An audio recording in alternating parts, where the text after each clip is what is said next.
রাজধানীতে বিএনপি ডাকা জাতীয় ঐক্য সমাবেশ পুলিশের বাধায় পণ্ড হয়েছে। এরপর রাজধানীর প্রেস ক্লাব, বিজয়নগর এবং কাকরাইল এলাকায় পুলিশের সঙ্গে সংঘর্ষে জড়ান বিএনপি নেতাকর্মীরা। আক্তার হোসেনের রিপোর্ট। শিক্ষার্থীদের আন্দোলনে সংহতি জানিয়ে শুক্রবার জুমার নামাজের পর জাতীয় ঐক্য সমাবেশের জন্য সমবেত হতে চাইলে বিএনপি নেতাকর্মীদের বাধা দেয় পুলিশ।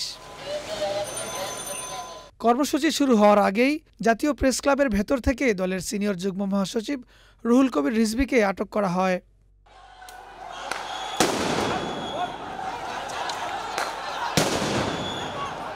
এরপর প্রেস ক্লাব এলাকায় অবস্থান নেয় পুলিশ। 3 দিক থেকে নেতাকর্মীরা জড়ো হতে চাইলে টিয়ার শেল, সাউন্ড গ্রেনেড ও গুলি ছোড়ে পুলিশ। অপর দিক থেকে ইট পাটকেল নিক্ষেপ করে টায়ারে আগুন জ্বালিয়ে জবাব দেয় বিএনপি নেতাকর্মীরা। প্রেস ক্লাব থেকে ছত্রভঙ্গ হয়ে কাকরাইলে মির্জা আব্বাসের নেতৃত্বে সমাবেশ করতে চাইলে সেখানেও বাধা দেয় পুলিশ। ধাওয়া পাল্টা ধাওয়ার এক পর্যায়ে কয়েকদিন ধরে তালাবদ্ধ দলের কেন্দ্রীয় কার্যালয়ের দখল নেয় বিএনপি নেতাকর্মীরা।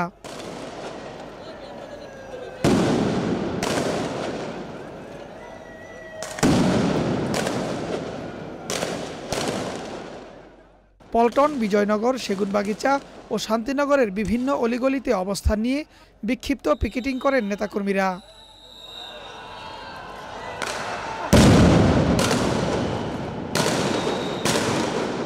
এদিকে জুমার নামাজের পর বাইতুল মোকাররমের সামনে সমাবেশ করে ইসলামী আন্দোলন।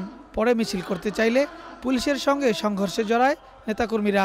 সেখানে তাদের অর্ধশত নেতাকর্মী আহত হয়েছেন বলে অভিযোগ করেন তারা। Akhtar Hossain, channel I, Dhaka.